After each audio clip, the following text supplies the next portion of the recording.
Di na ako sanay mag-vlog. Hi everyone! Welcome to another vlog. Namiss ko mag-vlog. Ang tagal kong hindi nag-vlog, tingnan nyo. Tahimik na ako dahil may tumitingin-tingin dito. Hindi ako makapag-ikot-ikot dito sa harapan sa ating succulents garden kasi may sinampay kasi ako. Ngayon kasi is Lava Day. And namiss ko mag-vlog. Hello people! At in today's video, meron akong ginagawa dun sa gilid. Sabi ko mag-vlog na lang ako para hindi sayang. Kasi 3 weeks yata or more than 3 weeks akong hindi nag-vlog sa ating YouTube, and today siguro ito is ma-upload ko sa ating Facebook page. Hello everyone! Na-miss ko kayo. It's been 4 to 5 months. 4 to 5 months tayong hindi nagkita-kita sa ating page kasi teka lang. Kasi nagpahinga muna ako sandali dahil ang dami kasing ganap last year and gusto ko mag-focus muna sa ating YouTube dahil dami kasi problema dito sa ating page na to eh. Hindi ako basta ang daming problema. Pero okay lang, at least ngayon is good na ulit. Pakita ko lang pahapyaw sa inyo dahil magulo yung ating garden. Naglinis na ako nung nakaraan, nagdamo-damo na ako nung nakaraan, and maluwag dito ngayon dahil inilabas ko na naman yung ibang halaman. Tingnan nyo guys, buhay pa sila doon sa mga nangungumusa sa ating mga succulents. Eto pa po, buhay na buhay. Meron lang ditong mga na-deads na yung, alam nyo yung mga na-order ko ng 1 or 2 buwan pa lang under my care is na-deads. Tapos andun sa labas, pinagpapatong ko doon yung malalago ba, yung mga nandito karamihan, katulad niyan, may damo pa doon sa ating Adolphi. And pinaglalagay ko doon sa labas muna dahil may pipinturahan kasi ako dito, baka sila matuluan. Ayan, may mga damo-damo pa rin pala dito. Yun ang laguna ng ating mga halaman doon sa gilid-gilid. Tapos yung ating mga, hindi na ako nagdagdag ng gymno guys, dahil yung karamihan ng gymno ko is nagkasakit, binabad ko sa fungicide or something. Yung iba hindi ko na natanim or nandito pa rin pero hindi ko pa natanim. Andyan yung mga gymno calcium natin. Tapos andyan pa, hindi ko nadiligan yung mga nandito, mga donkey. Tapos andyan pa, malalaki na rin yung mga nandito. Ito, stress, hindi ko daw sila diligan. Yes, hindi ko sila dinidiligan. Kitang-kita naman sa ating tuyot na damo. Ayun, nangamatay na lang lahat yung mga damo-damo ko dito. Buhay pa rin sila. 'Di ba? Ang galing ng mga succulents kasi kahit na sila, bubuhay pa din. Kahit hindi nadidiligan ng matagal. Buhay na buhay. Lumalaki pa din. Lumalaki. Ayan sa ilalim. Ayusin ko yan kasi ang ilalagay ko dyan is yung mga haworthia na nandito. Hindi pa ako kukolek ulit ng haworthia kasi inayos ko yung garden sa kabila. Yan, namatay na Kasi sa mga hindi nakakaalam, itong garden natin before, hindi ko to nadiligan. Teka lang, wait lang guys. Namulaklak na ng hindi oras. Hindi ko nadiligan. Kasi nung nakaraan umuulan. So, ito, pinwesto ko muna dito dahil baka kasi matamaan. Dito siya nakapwesto Yan, sa area na yan. Baka siya matamaan kasi may ginagawa dito sa garahe. Ayan, napagawa na natin. Pero hindi ko pa siya ano ba tawag doon? Yung primer plus pintura. Hindi pa. Dahil inhabol ko to nung Christmas. Sorry anak ko. At yun, andito na tayo. Ayun Yan, malinis na guys. Malinis na, pintura na lang ang kulang. Nagpintura na ako dito. Well, itong vlog na to is update lang. Nagpintura na ako dito. Actually dito. Nagpintura ako dyan. Nauna yan siguro. Tapos after 2 months, hanggang doon sa gilid sa likod. After 2 months. Nandun kasi yung father-in-law ko, hindi tayo makapunta doon. Kasi baka maingayan siya sa atin. Hoya is life tayo ngayon. Hoya is life. Ang dami ko ng mga hoya-hoya dito. Tapos ito mga to, ikakabit ko siya. Hindi ko pa lang siya nagagawa ng time. Kasi madami akong mga inunang bagay. Tapos, akala nyo ba dito lang ako nag-renovate? Hindi guys, dun sa, ng anak ko, sa kwarto ng daughter ko. Aray! Ano yun? Tamaan pa ako. Yun.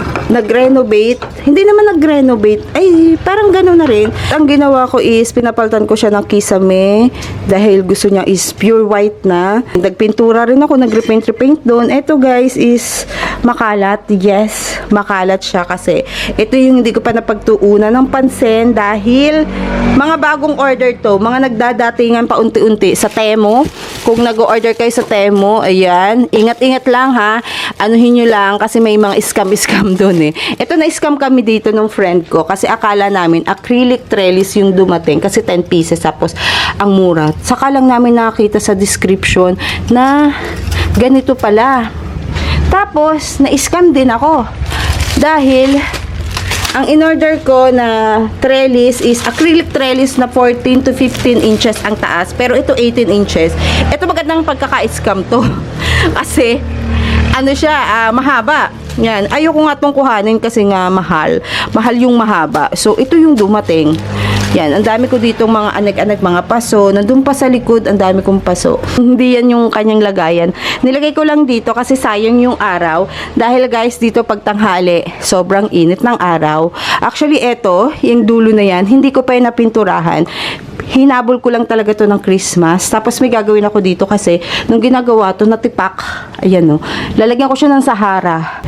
Meron ako ditong Sahara. Lalagyan ko to ng water and then hahaluin and then itatagpi ko doon. At pagkatagpi, dyan, ito mga butas, ito yung mga, di ba may plant stand dito, ay plant rack. Rack, hindi rack. Ganito oh, parang ganyan. Inalis ko. Dahil ang ilalagay ko dyan is ito. Ito guys, white din. Yan, hindi ko lang siya mabuksan ng bongga kasi tinatamad pa ako na magkabit. Pero 5 pieces dito hanggang dun sa dulo na yan, ito yan yung napinturahan ko na yan, 5 pieces is sakto. Tapos hanggang dito lang siya guys, oh. Hanggang dito lang siya. Siguro 46 cm ganyan. So, ito, kahit maglakihan tong mga hoya ko dito, is hanggang dito lang siya. Ito yung pinakamataas ko na hoya, 18 inches. So, hanggang dito lang yung ating mesh. Ano ba to? Wire mesh. Ito na yung kinuha ko kasi para hindi na ako magpipintura, magaan to. Matagal ko na rin itong nakuha guys, mga last year pa siguro. Ay, last year ng November ko to nabili or this October. Yes, pero hindi ko pa rin siya na-open kasi wiwiwian ng dog ko. Dito sa area na to, hindi pa siya nakapintura. Hindi pa siya naka-repaint kasi yellowish pa yung color niya. Ito lang talaga yung inuna ko. Tapos itong kulay red na yan, iwa-white ko din yan. Yan. Iwa-white ko lahat yan. Tapos yung tela na yan, tela na kulay green na naging kulay brown na, tatanggalin ko rin yan. Tapos iwa-white ko rin. May mga pintura na ako dito. Nabitin lang ako sa pintura na ginamit ko dito. Kasi naubos. So hanggang dito lang yung nung isang galon. Hanggang dito lang. Sakto-sakto. Pero pagdating dito, charan! And kung mapapansin nyo, tatanungin nyo ako, nasaan na yung mga plants mo? Yung mga itinira ko dito, guys, is yung mga gusto ko. Yes. Ganda ng aking ano. Naglalaba kami. Yan. Yan. Saka ako na kayo ililibot dito. Kasi tingnan nyo, kalat-kalat pa siya. Ito pa, kalat-kalat pa. Dahil binaba namin. Nakalagay na yan dyan. Maganda na yung ayos niya. Pero binaba ulit namin yung karamihan. Kasi may ginawa ako sa ilalim. May kinuha ako. May nahulog doon. Hindi ko maabot. So, ngayon, magtutubig tayo. Ngayon is may pupo pa eh. Kung natatandaan nyo before, di ba dito sa area na to is merong meron ditong grass, carpet grass na fake. Ang ginawa ko guys, pinanggal ko. Swerte ng mga nabigyan ko noon kasi hanggang dun yung carpet, hanggang dito. So doon is 8 meters, tapos dito siguro mga 10, so parang mga less, kulang 20 meters yun. Ang mahal na nung grass carpet na yun sa ngayon. Pinamigay ko kasi nagkabutas yung bubungan natin. Dahil nga tinatakpan, inaano ng mga pusa ng kapitbahay, nilulundagan. So, malutong na. Itong binili ko, poly na siya. Corrugated poly. Meron lang ako ditong madaming Sahara. Hindi ko alam kung ano, basta yung pantapal. Alam nyo ba, natatawa yung gumawa nung kisame nung room ng daughter ko kasi daw, ang galing ko daw. Kasi pwede na daw akong mangontrata. Kasi nilagyan ko ng Sahara yung mga pinagputulan nung ano ba tawag doon? Hindi siya plywood pero para siyang plywood na parang semento. Mabigat siya Nakakalimutan ko palagi pangalan nun. Yung pinapalagay sa kisame. Hindi siya plywood pero para siya plywood na mabigat. Para siya may semento. Basta yung magandang klase na. Yung kahit mabasa daw, hindi mabubulok. Yun. After 2 hours, umalis siya. Tapos binabalik ko dahil parang may problema doon sa ilaw ng daughter ko. Tapos sabi niya, tapos ka na agad. Tapos tinapalan ko nito, naglagay muna ako ng mesh tape. Tinuruan niya ako kung paano. Kasi kung siya ang papagawin ko, magto 2 days pa siya. Sabi ko, ako na lang kasi nagmamadali ako. December 25 na kinabukasan. So, ayun, akong gumawa. Pagbalik niya, ang bilis mo naman. Wala pa akong 2 hours nakakauwi sa amin. Ganyan. Pero, very good daw yung gawa ko. Ang galing. Ito malapot pa to, pero yung ilalim kasi tuyo pa. So, sakto na yung tubig niyan. Tignan niyo yung ginawa ko. Nilagay ko lang sa plastic nung pang-bake ni Dara. Tapos, lalagyan ko lang siyang ganyan na. Ay, huwag ka din. Ay! Hindi ako expert dito, guys, Pero, wag niyo akong pagtawanan. Gusto ko lang siyang tapalan. Yan. Tapos aanohan ko yan ng ting-ting para maging ganito yung texture. Puti na lang, madali ito matuyo. So, ayan, yung ginawa ko. Tutuyuin lang muna natin siya and then papatungan. Ganito yung ginawa ko doon sa mga butas-butas. Kulang pa din yan kasi iis-isin ko yan pag natuyo Ito, hindi pa siya iis-isin kasi kulang pa. Tinamad ba akong maglagay? Baka kasi bumagsak dito sa ating mga hoya. Ang problema lang, nasunog yung ibang dahon. Tingnan nyo, Kasi nga, ang araw dito is uminit. As in, uminit. Feel nyo yung dating ko dito, yero, na hindi naman siya, maliwanag lang siya, bright light. Ito, maaraw talaga. So, yung iba dito, ilan lang, yung nasunog yan. Nasunog. Ito, nanilaw. Pero, hindi sila dehydrated. Ito, nasunog, si Vena. Tapos, yung iba dito, other than that is wala. Walang nangyaring masama sa kanila. Ano ba? Ito yung nasunog pa dito. Ayan, nasunog. Nasunog. Ito sa KSB08 is, doon sa mga mahilig sa hoya, na gustong malaman yung ID nila. Babanggit-banggitin ko na lang pag nakita ko. Si Nova Ghost. Ito, guys, is si nasunog din yung niya, pero healthy pa rin yung niya yung kanyang stem kasi nabigla. Tapos kakaripat ko pa lang nito. Ito is si sa CV Micheli Splash. Tapos nasa na yung ko, yung kung alin pa yung mamahaling kong hoya. Ito yung Micheli ko. Wait lang. Yung pinaka-anak niyan. Ito yung asan na yung anak no? Ito yung pinaka-anak niyan, si Micheli Splash.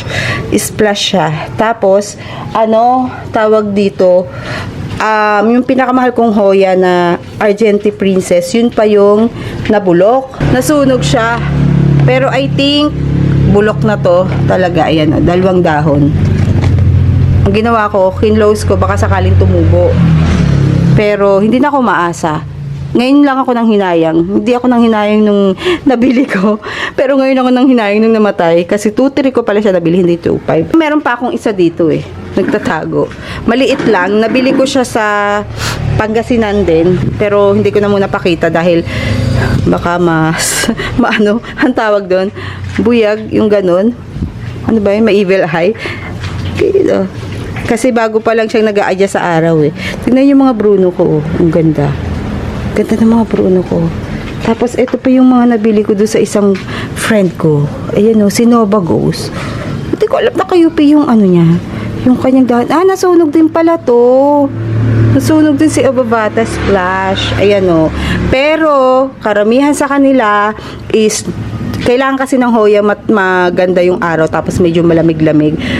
Ayan, naglabasan, nagsulputan yung mga dahon. Ayan, nagsulputan yung mga dahon nila, which is good, kasi gusto ko. Tignan nyo, may mga suloy-suloy. Ilang piraso lang guys dito yung nasunog. Ito pa, yan. Pero may mga spare naman ako niyan, or merong mga ano-ano dito. Kasama yan. Ayan pa, tignan nyo, naglabasan talaga yung mga, sina Minivel Splash, naglabasan talaga yung, ito nasunog din si Oblongata ba to? Oblongata. Parang ganon. Yan, mga pinropagate ko. Tapos ito yung bigay ng friend ko. Tapos binigyan ko din siya. So since maganda yung binigay niya sa akin, dahil nakabili ako sa kanya, tulog na tulog. Ito si Silver Ace. Tapos buhay na siya, sana lang mabuhay lalo kasi maganda na yung araw dito. Nung time kasi na bumili ako sa kanya, yung araw dito sa area na to is hindi maganda. Ano to? Ano yan? So eto, yung nabilhan ko na ito guys sa Benguet, grabe, itong si Asami na to, ang daming kuto, ang daming millibugs nung kanyang roots. Pati ito, buong yan. Dalawa yan pinaghiwalay ko. Ito pa lahat ng binili ko sa Benguet na Hoya is ang dami niyang kuto hanggang sa roots. So, in-update ko si seller. Sabi ko, bakit ang daming millibug. Sabi niya, ay hanggang roots po. Tapos hindi siya nag-reply. Hindi ko naman papapalitan sa kanya. Pero lang ako. Nang hinayang lang ako. Buti hindi namatay. Ayan Hindi ko naman sila i-collect lahat. Pero, karamihan dito is gusto ko. Lahat ng mga kinokolect dito is gusto ko. Yung iba dito is mga free. Pag bumibili ako, nagkakaroon ng free. Katulad nito, mga free. Yan, mga free yan. Ito, matagal ko na tong Hoya, pinagputol-putol ko. Yung mga matatagal kong Hoya, kung magtataka kayo, bakit wala na yung mga lash, pinagputol-putol ko sila, guys. Tapos, inilagay ko sa isang ganito. Meron pa akong propagation area dyan, sa area na yan. Madumi kasi, hindi ko pa na pinturahan dyan. Next time na lang. Ito pa pala yung Bruno ko. Yan, tingnan nyo, dumami na yung Bruno, Ang bait mo pala. Ayan, ganito lang siyang kalash nung binili ko, pero dumami na siya. Ito, nagkaroon siya ng millibugs, si Amarillo, pero sana mabuhay pa siya. Pero matagal na siya nagka-millibugs, na-treat ko na siya Amarillo. Si Picta, bago ko lang tong bili, nagkakaugat na siya. Ang hirap niyang itayo, ang hirap niyang ipropa, kasi yung pagkakabili ko sa kanya nakadikit ng ganyan. Ito, nagkakadahon na siya, si Dragon, Disquija to pero meron akong malaki doon, pinropa gate ko lang tong isang maliit. Tapos etong si Peltata, yan, madami pa akong mga Hoyang, saka ako na ipapakita sa inyo kasi mahilig ako sa mga variegated, silver splashes, yun, yung mga nakikita nyo dito na mga green or mga iba-iba dito, mga bigay-bigay yung karamihan. Yung iba naman gusto ko, basta heart shape gusto ko, ayan ito, mga nagpropagate na rin ako na ito, Chingwan Genesis. Tapos natutuwa ako dahil, di ba, nabili ko to. Tapos bumili rin ako ng ganito. Nakikita ko to sa YouTube sa ibang bansa. So, ginaya ko. So, yun lang guys, ang ating update this year. At ito naman yung next na aayusin ko. Kailangan talaga natin to na paayos next kasi ang daming natira na poly.